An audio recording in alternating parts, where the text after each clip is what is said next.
Hello মিষ্টি বন্ধুরা, আমি দেবজ্যোতি, আপনাদের মুভি মাসিহা। এবং আজকে আমরা কথা বলবো যে বলিউডের কমেডি মুভির এই দৈন্যদশা কেন কেন এত বাজে কমেডি সিনেমা আমরা দেখতে পাচ্ছি। এই ভিডিওটা আমি ভেবেছিলাম হাউসফুল 5-এর সময়ই বানাবো, তো তারপরে আমার সব থেকে বড় যেটা শত্রু সেটা হচ্ছে ল্যাদ।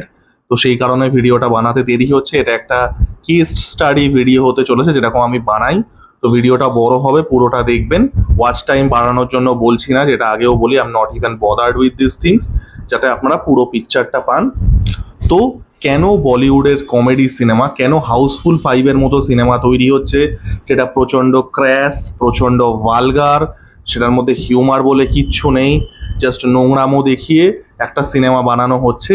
কেন একটা সময় ঋষিকেশ মুখার্জি, বাসু চ্যাটার্জি বা তারপরে প্রিয়াদর্শনের বলিউড কমেডি বা ভারতীয় কমেডি আজকে হাউসফুল 5 বা ওই জাতীয় সিনেমায় নেমে গেছে। তো দেখুন, ভারতীয় সিনেমায় কমেডিটা বুঝতে গেলে, ডিক্লাইনটা বুঝতে গেলে আপনাদের কমেডির ইতিহাসটা বুঝতে হবে, যেটা আমি সবসময়ই বলি যে ইতিহাসটা জানা দরকার। তো কমেডি ইন্ডিয়ান সিনেমায় এসছিল, তার একটা খুব বিশেষ কারণ আছে, because of the Parsi influence of on Indian cinema. এটা আমি আগেও বহুবার বলেছি। ভারতীয় সিনেমায় তিনটে জিনিসের সব থেকে বেশি ইনফ্লুয়েন্স পাওয়া যায়। আপনারা যদি একটা সিনেমাকে ভেঙে ভেঙে, একটা ভারতীয় সিনেমাকে ভেঙে ভেঙে অনুপরমাণু লেভেলে যান, তাহলে তিনটে জিনিস পাবেন: রামায়ণ, মহাভারত এবং পার্সি থিয়েটারের ইনফ্লুয়েন্স। পার্সি যারা, মানে যারা জোরোয়াস্ট্রিয়ান ধর্ম ফলো করে, রতন টাটা, এই কমিউনিটিটা, তো এই জোরোয়াস্ট্রিয়ান মানুষরা, পার্সিরা, তারাই কিন্তু ভারতবর্ষে প্রথম সিনেমা নিয়ে আসে। এবং পার্সি থিয়েটারে there was a concept of gesture, code gesture বা জেস্চার ভাঁড়, যেটা আমরা শেক্সপিরিয়ান প্লেসতেও দেখতে পাই। তো সেখান থেকে কমেডিক সাইড কিক বা এই জাতীয় হাস্যস্পদ চরিত্র, কমেডিক ফডার চরিত্র কিন্তু ভারতীয় সিনেমাতে আসছে। বাই দ্য ওয়ে, আমাদের ভারতীয় সিনেমায় এই যে এত নাচ গান থাকে, যেটা ওয়েস্টার্ন যে মিউজিক্যাল সিনেমা তার থেকে পুরো আলাদা। আমাদের যে গান বা নাচের কনসেপ্টটা আছে, সেটাও কিন্তু পার্সি থিয়েটার থেকেই এসছে, পার্সি থিয়েটারের ইনফ্লুয়েন্সের জন্য। বাট যাই হোক, সেটা অন্য টপিক। তো সেখান থেকে কমেডি আর কি, ওই পার্সি থিয়েটারের ইনফ্লুয়েন্সের থেকে কমেডি ফডার ক্যারেক্টারগুলো আসছে। আমরা বলিউডে দেখেছি জনি ওয়াকার, তারপরে কেষ্ট মুখার্জি, তারপরে ডাইরেক্টরদের মধ্যে ঋষিকেশ মুখার্জি একটা ইউনিক কমেডির ধারা আনছেন, যেখানে আরবান মিডল ক্লাসের গল্প তিনি বলছেন, যেখানে তার যে মেন ক্যারেক্টারগুলো হতো তারা অফিসের কেরানি, তারা সরকারি স্কুলের মানে সরকারি চাকরি করে, তারা টিচার, এই জাতীয় মানুষের গল্প। সেখানে কিন্তু সেটা স্ল্যাপস্টিক বেসড গল্প নয়। আপনি সেখানে কি করছেন, একটা কমেডি আর ড্রামার মধ্যে অপারেট করছেন। আপনি মানুষের সুখ দুঃখের গল্প বলছেন, সেটা স্ল্যাপস্টিক একদমই নয়, সেটা অনেক বেশি সিচুয়েশনাল হিউমার। অবশ্যই ঋষিকেশ মুখার্জির গোলমাল সব থেকে ফেমাস সিনেমা, আরও অনেক ভালো সিনেমা আছে। বাসু চ্যাটার্জিও ঋষিকেশ মুখার্জির আর কি যে জোনটা ছিল, এই কমেডি ড্রামা, মানুষের জীবনের গল্প, সিচুয়েশনাল গল্প, সিচুয়েশন মানে কমেডিটা আসছে সিচুয়েশনের মধ্যে দিয়ে, সেই জিনিসের গল্পগুলো তারা বলতেন। এবং তারপরে অবশ্যই প্রিয়াদর্শনের কমেডিগুলো আসছে, যেটা আমরা সব থেকে বেশি রিলেট করি। আমরা এই সিনেমাগুলো দেখে বড় হয়েছি, প্রিয়াদর্শনের কমেডি, হেরাফেরি, ফির হেরাফেরি, মালামাল উইকলি, ঢোল, এই জাতীয় সিনেমাগুলো, ভাগাম ভাগ, অবভিয়াসলি, যেটা আমাদের চাইল্ডহুডে, তো অবভিয়াসলি যারা আমার বয়সী বা আমার থেকে ছোটও যারা, তাদের চাইল্ডহুডে এই সিনেমাগুলো বিশাল একটা বড় জায়গা করে আছে। এবং প্রিয়াদর্শনের যে কমেডিগুলো ছিল, প্রিয়াদর্শনের নামটা সব থেকে প্রমিনেন্টলি উঠে আসবে, তাই জন্য প্রিয়াদর্শনের কথা বলছি, সেগুলো সবই ছিল মালায়ালাম সিনেমার রিমেক। এবার সেই সিনেমাগুলো কিন্তু নেসেসারিলি যে শুধুমাত্র কমেডি সিনেমা ছিল তা নয়, কিন্তু সেখানেও কিন্তু হিউমারের যে প্রয়োগটা ছিল বা হিউমার যেভাবে উঠে আসছে, সেটা কমপ্লিটলি আলাদা। এই জিনিসগুলো মাথায় রাখবেন, বিকজ এই জিনিসগুলো, এই approach to comedy is very important. তো আপনি একটা হেরাফেরির মতো সিনেমা দেখুন, ইট ডিলস উইথ সিরিয়াস টপিকস। চাকরি নেই, মানে বেকারত্বের সমস্যা নিয়ে কথা বলছে। গল্পটা সেন্ট্রাল যে প্লট, সেটা হচ্ছে কিডন্যাপিং গন রং, সিরিয়াস টপিক। ভাগাম ভাগের মতো সিনেমা, ভাগাম ভাগ তো টেকনিক্যালি একটা হিচককিয়ান থ্রিলার। ভাগাম ভাগের যে সেন্ট্রাল গল্পটা, লারা দত্তা, আরবাজ খানের ওই যে সাবপ্লটটা, ওটা ভার্টিগো থেকে অ্যাডপ্ট করা। ঢোলে আমরা দেখতে পাচ্ছি it's a mystery comedy film. তো এখানে কি হচ্ছে, যে সেন্ট্রাল যে প্লটটা আছে, সেটা অ্যাকচুয়ালিতে সিরিয়াস একটা প্লট, সেটা কিন্তু কমেডির প্লট নয়। কিন্তু আপনি কি করছেন, এই সিরিয়াস প্লটের মধ্যে আপনি কমেডি ক্যারেক্টার্সগুলোকে প্লেস করছেন, আপনি ক্যারেক্টারগুলোকে you are putting the eccentric characters in a weird situation. এটাকে বলে fish out of water comedy, যেখানে আপনি চরিত্রকে একটা অদ্ভুত জায়গায় ফেলে দিচ্ছেন। যেটা বাবুরাও, শ্যাম আর রাজুর ক্যারেক্টারটা তিনটে একদম loser character, good for nothing, তারা এই কিডন্যাপিং গন রঙে ফেঁসে যাচ্ছে। সেম থিং যে ভাগাম ভাগে গিয়ে এই যে ড্রামা যে কোম্পানিটা ছিল সেটা তারা এই মার্ডারে জড়িয়ে পড়ছে, এই যে প্লটটা যেটা ছিল, যেটা ভার্টিগো ইন্সপায়ার্ড ছিল। তো আপনি কি করছেন, ফিশ আউট অফ ওয়াটার। এবং আমি ভেহেমেন্টলি আগেও বলেছি কথাটা, হাউসফুলের রিভিউর সময়ও বলেছি, 2000s বলিউডের mainstream comedy was higher than Hollywood's mainstream comedy. এটা আমি দায়িত্ব নিয়ে বলছি। হলিউডের মেইন স্ট্রিম কমেডি 2000s এবং সেটাতে আমরা একটু পরেই আসবো, তার যে মানটা ছিল একটা অ্যাভারেজ কমেডির, আমি মানে আপনি একটা দুটো সিনেমা বলতেই পারেন দুর্দান্ত ছিল, বাট আমি ওভারঅল যদি বলি একটা অ্যাভারেজ হলিউড কমেডির থেকে একটা অ্যাভারেজ বলিউড কমেডি, স্পেশালি যেগুলো প্রিয়দর্শন বানিয়েছে, সেটার মান বেটার ছিল। তাহলে প্রবলেমটা কোথায় হলো? কেন ওই 2009-10 পরে আমরা এই জাতীয় সিনেমাগুলো পাওয়া বন্ধ হয়ে গেল, এবং কেন এই হাউসফুল ফ্র্যাঞ্চাইজ, কেন এই কাতুকুতু দিয়ে হাসানো টাইপের জিনিসপত্র, যেটা প্রথমে কাতুকুতু দিয়ে হাসানো ছিল, তারপরে দ্যাট ইভলভড ইনটু ভালগ্যারিটি, গ্র্যান্ড মাস্তির মতো সিনেমা, এখন হাউসফুল 5-এর মতো সিনেমা, কেন এটা হলো?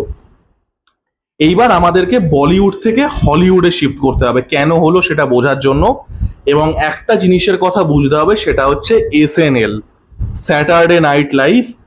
লাস্ট 50 বছরে হলিউডের কমেডি সিনেমার সব থেকে বড় সিঙ্গুলার ইনফ্লুয়েন্স হচ্ছে স্যাটারডে নাইট লাইভ। কারণ স্যাটারডে নাইট লাইভ কি একটা স্কেচ কমেডি শো, সেখানকার পারফর্মাররা, সেখানে তারা বেশ কয়েক বছর কোনো পারফর্মার একটা পপুলারিটি গেইন করছে বছরের পর বছর ইয়ে করে এসএনএল এ পারফর্ম করে, তারপরে সেই পপুলারিটিটাকে তারা ক্যাটাপুল্ট করছে ইনটু আ মুভি কেরিয়ার।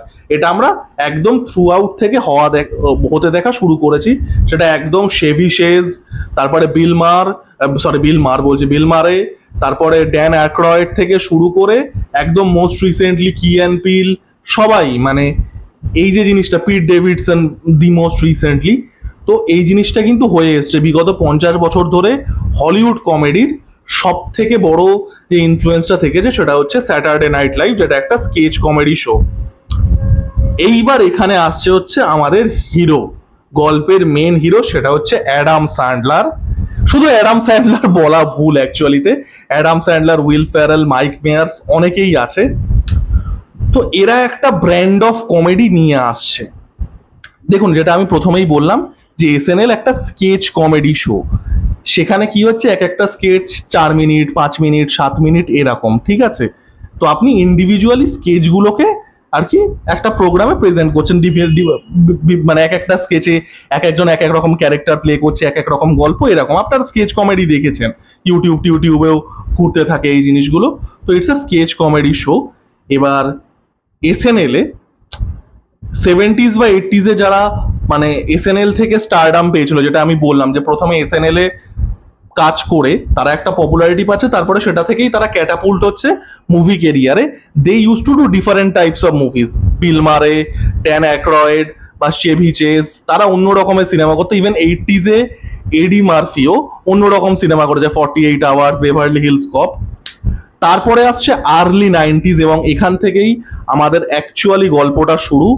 এবং একটা সিনেমা, সেটা হচ্ছে ওয়েন্স ওয়ার্ল্ড, এবং এটা কে বানাচ্ছে? Mic Meyers. এবার ওয়েন্স ওয়ার্ল্ডের স্পেশালিটিটা কি ছিল? ওয়েন্স ওয়ার্ল্ডের স্পেশালিটিটা ছিল সেটা হচ্ছে যে এটা একটা এসএনএল এর স্কেচেরই অ্যাডপ্টেশন। মানে ওয়েন্স ওয়ার্ল্ড যে সিনেমাটা, এটা এসএনএল এর একটা স্কেচের অ্যাডপ্টেশন, এবং সেখান থেকে একটা কিন্তু কমেডিক সিনেমা মেকিং এর একটা নতুন আমরা ধারা দেখতে পাচ্ছি। মাইক মেয়ার্স কি ছিলেন, বা এই যে জেনারেশন অফ কমেডিয়ান্স, তারা কি ছিলেন? They use to do SNL. তারা স্কেচ কমেডি শো বছরের পর বছর করার পরে তারা সিনেমাতে নামছে। They mastered the art of sketch comedy, ওই 4 মিনিট 6 মিনিটের ব্লকে বকে। আপনারা যদি ওয়েন্স ওয়ার্ল্ড সিনেমাটা দেখেন, ইট ইজ বেসিক্যালি দ্যাট। সিনেমাটার মধ্যে যে খুব স্ট্রং কোনো সেন্ট্রাল প্লট আছে তা নয়, সিনেমাটার মধ্যে যে খুব স্ট্রং কোনো ন্যারেটিভ থ্রেড নেই, জাস্ট প্রত্যেকটা সিন এক একটা স্কেচের মতো করে চলছে, এক একটার সাথে এক একটা লুজলি কানেক্টেড একটা স্কেচের মতো করে চলছে, এবং সিনেমা হিসেবে ওয়েন্সওয়ার্ল্ড খুবই ভালো, এ বিষয়ে কোনো সন্দেহ নেই, এবং সেটা বক্স অফিসেও ভীষণ সাকসেসফুল হচ্ছে। তারপরে কিন্তু এই অ্যাপ্রোচ অফ ফিল্ম মেকিং, এই অ্যাপ্রোচ অফ কমেডি, যেহেতু এসএনএল থেকে বেশিরভাগ মানুষ যাচ্ছে and they already mastered sketch comedy, তারা কিন্তু এই অ্যাপ্রোচেই বানাচ্ছে। আপনারা মাইক মায়ার্সের ফিল্মোগ্রাফি যদি দেখেন, এক্স্যাক্টলি এই অ্যাপ্রোচেই। মাইক মায়ার্সের সব থেকে পপুলার অবভিয়াসলি অস্টিন পাওয়ার্স, আপনারা অস্টিন পাওয়ার সিনেমাটা দেখে নিন। তাই কোনো খুব যে কোর কোনো সেন্ট্রাল প্লট নেই, খুব স্ট্রং ন্যারেটিভ কোনো থ্রেড নেই, একটা মানে প্রত্যেকটা সিন একটা ইন্ডিভিজুয়াল স্কেচের মতো হতে থাকছে, because this guys mustard it, this guys mustard the form of sketch comedy SNL থেকে, এবং এখান থেকেই আসছে হচ্ছে অ্যাডাম স্যান্ডলার এবং উইল ফ্যারেল। ঠিক আছে, এবার আমি জানি না আপনাদের মতামত কি অফ অ্যাডাম স্যান্ডলার ফিল্মস। আমার অ্যাডাম স্যান্ডলার ফিল্মসের সম্পর্কে মতামত খুবই মিক্সড। কিছু কিছু অ্যাডাম স্যান্ডলার ফিল্ম আমার ভালো লাগে, প্রথম দিকের যে সিনেমাগুলো আছে যেরকম ওয়েডিং সিঙ্গার, তারপরে 51st ডেটস, বা তারও আগে হ্যাপি ম্যাডিসন বিল, তারপরে সরি বিলি ম্যাডিসন, হ্যাপি গিলমোর যেগুলো আছে, বিগ ড্যাডি, ওগুলো মোটামুটি। অ্যাকচুয়ালি ড্রু ব্যারিমোর আর অ্যাডাম স্যান্ডলারের সিনেমাগুলো মোটামুটি ভালো, ওয়েডিং সিঙ্গার, 51st ডেটস ভালো ব্লেন্ডেড মোটামুটি। তো এইগুলো কিছু কিছু আছে, আবার কিছু কিছু আছে একদম বসে দেখা যায় না, যেরকম জ্যাক অ্যান্ড জিল, তারপরে এই আর তারপরে যেটা নেটফ্লিক্সে করেছিল রিডিকিলাস 6, তারপরে আরো একটা কি করেছিল, মানে unwatchable movies, Pixels, unwatchable movies. By the way, fun fact, আমি আর আমার ভাই, এটা আমি আজ থেকে 12-13 বছর আগেকার কথা বলছি, আমি আর আমার ভাই অ্যাডাম স্যান্ডলারের সিনেমা দেখতাম মাসির বাড়িতে যখন যেতাম, এবং আমরা সিনেমাগুলো দেখে we use to roast the living delight out of this movies. আমার ভাই আমার থেকে 3 বছরের ছোট, we use to roast the living delight, মানে আমরা যদি ক্যামেরার সামনে জিনিসটা করতাম, জিনিসটাকে যদি রেকর্ড করতাম রোস্টগুলো, we would have gone viral 12 years back. তো যাই হোক, এবং ওই অ্যাপ্রোচ অফ ফিল্ম মেকিং, যেখানে আপনি ইন্ডিভিজুয়াল স্কিটগুলোকে করে যাচ্ছেন, because again for of that SNL connection.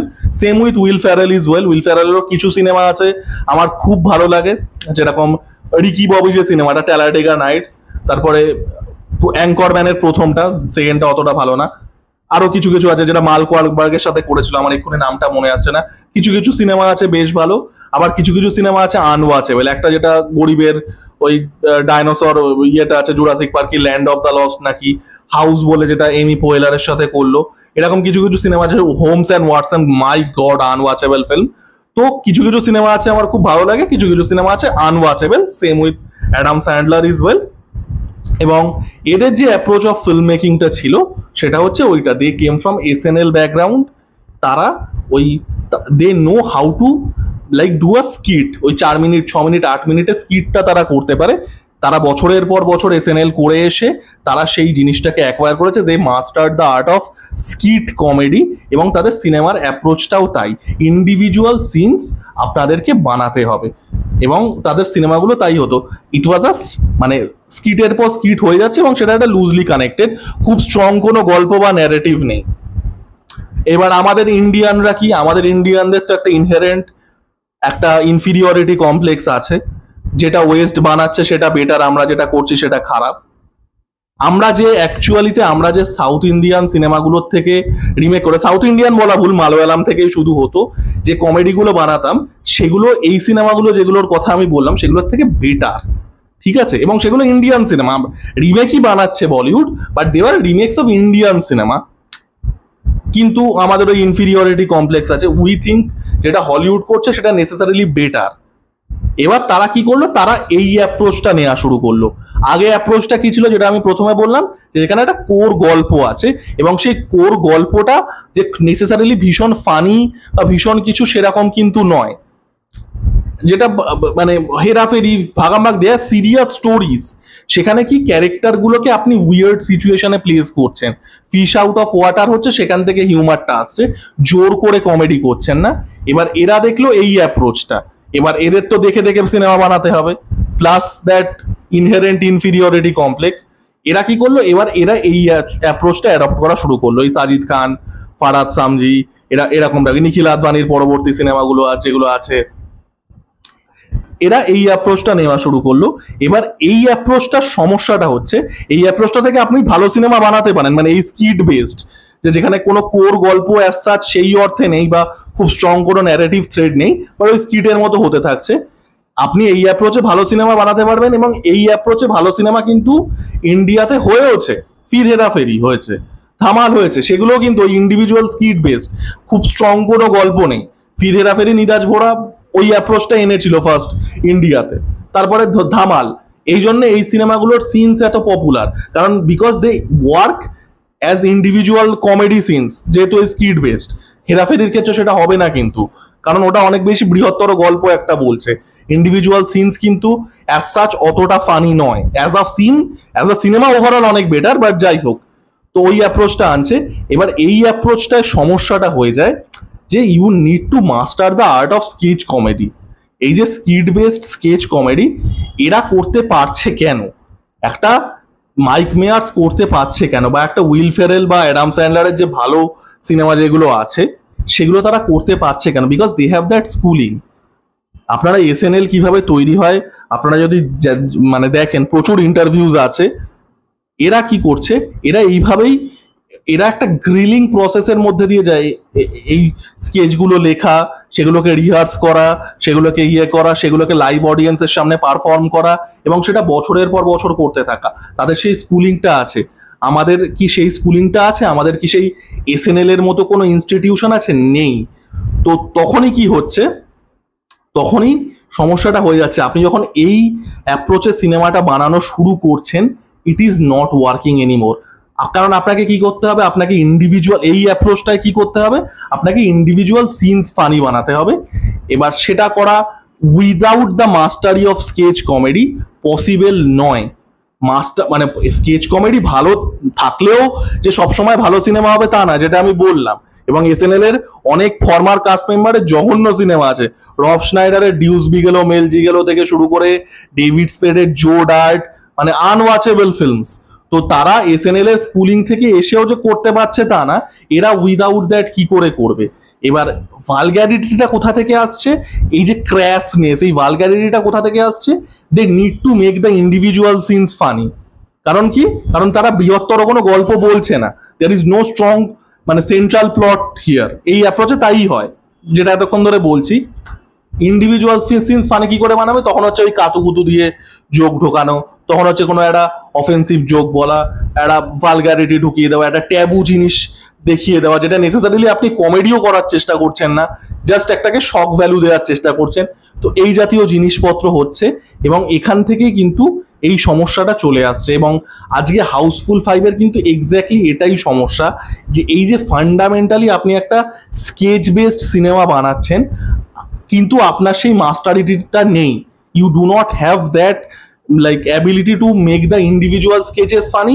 কিন্তু কি, কিন্তু আপনাকে প্রত্যেকটা সিন কমেডি ঠুসতে হবে, ওই জন্য ভালগ্যারিটি, ওই জন্য জোর করে মানে যে কোনোভাবে একটা শখ দিয়ে নোংরামি করে একটা দর্শককে করার চেষ্টা। এবং তাছাড়া এখন তো এই জিনিসটা আরো বেড়ে গেছে because of the viral things and all that, যে রিলসে ভাইরাল হতে হবে, এই হতে হবে, এই একটা অ্যালগোরিদম বেস জিনিসপত্র তো চলেই এসছে। But the main problem is that, যে আগে সিনেমাগুলো যেগুলো হতো, যেগুলো প্রিয়দর্শন স্পেশালি বানিয়েছিলেন, দেওয়ার রিমেক্স অফ মালায়ালাম ফিল্মস, এবং সেগুলো প্রচন্ড পরিমাণে প্লট ড্রিভেন হতো। এবং সেই সেন্ট্রাল প্লটটা নেসেসারিলি যে খুব কমেডি তা নয়, অনেক সময় সিরিয়াসলি হতো, কিন্তু আপনি ওই সিরিয়াস সিচুয়েশনের মধ্যে you are placing the characters. সেটা কি হচ্ছে, একটা fish out of water comedy হচ্ছে, যেটা অনেক সুপিরিয়ার আমি বলবো। মানে at least the way we execute it is far superior. কিন্তু সমস্যাটা হয়ে গেল এই যে এসএনএল বেসড যে মানে কমেডিগুলো হচ্ছিল post 90s, Mike Myers, Adam Sandler, Will Ferrell, আরো অন্যান্য অনেকেই ছিল, কেভিন জেমস ইত্যাদি, তারা করেছে। এরা দেখে দেখে সিনেমা বানায়। এবার দেখে দেখে সিনেমা বানাতে তো ক্ষতি নেই, সমস্যাটা হয়ে যায় যখন তুমি সেটা এক্সিকিউট করতে পারছো না। এক্সিকিউট একাধবার ঠিকঠাক হয়েছে, যখন ভালো সিনেমা হয়েছে, ফির হেরাফেরি হয়েছে, ধামাল হয়েছে, যখন এক্সিকিউট করতে পারছো না, তোমার সেই ইন্ডিভিজুয়াল স্কেচগুলোকে ফানি বানানোর ক্ষমতা নেই এবং তোমার কাছে কোনো কোর গল্প নেই বলার মতো, because you are taking a different approach. তাই জন্য তোমাকে কি করতে হচ্ছে, একটা ইন্ডিভিজুয়াল সিনে ঠুসতে হচ্ছে, ভালগ্যারিটি ঠুসতে হচ্ছে, ঠুসতে হচ্ছে, যে কোনোভাবে একটাকে হিউমার করতে হবে। এবং এই জন্যই কিন্তু কাইন্ড অফ এখন এই অ্যাপ্রোচটা এসে দাঁড়িয়েছে। এটা ছাড়াও অন্যান্য কারণ আছে, কোনো জিনিসেরই একটা কারণ হয় না, আমি একটা দিক বললাম, আরো মাল্টিপল কারণ আছে, but fundamentally it's because of the change of the approach. এবং কাইন্ড অফ এই এসএনএল বেসড সিনেমাগুলো দেখে, এসএনএল বেসড সিনেমা বলা ভুল, এসএনএল ফর্মার কাস্ট মেম্বাররা যেভাবে সিনেমা বানাতো, তারা যখন সাকসেসফুল হচ্ছে, হলিউডে বড় স্টার হয়ে যাচ্ছে, তো this is the problem of it all. এবং এর জন্যই মানে একটা সময় যখন 2000s আমি আবারও বলবো, হলিউড মেইন স্ট্রিম মুভিজের থেকে Bollywood main stream movies better ছিল। সেখান থেকে আমরা হাউসফুল 5-এ এসে দাঁড়িয়েছি। দেখা যাক এরপরে ফিউচারে কি হয়, যে কোনো রকম একটা রিভার্সাল অফ ফেট হয় কিনা, আর আমরা একটা রিসার্জেন্স দেখতে পাই কিনা, আবার একটা গোল্ডেন এজ যেটা আমরা আর্লি 2000s-এ দেখেছিলাম অক্ষয় কুমারের হাত ধরে, প্রিয়দর্শনের হাত ধরে, পরেশ রাওয়ালের হাত ধরে, সেটা আরেকবার আসে কিনা। তো দেখা যাক। আমার ভিডিওটা কেমন লাগলো জানাবেন, লাইক, কমেন্ট এবং সাবস্ক্রাইব করে আমার পাশে থাকুন। ধন্যবাদ।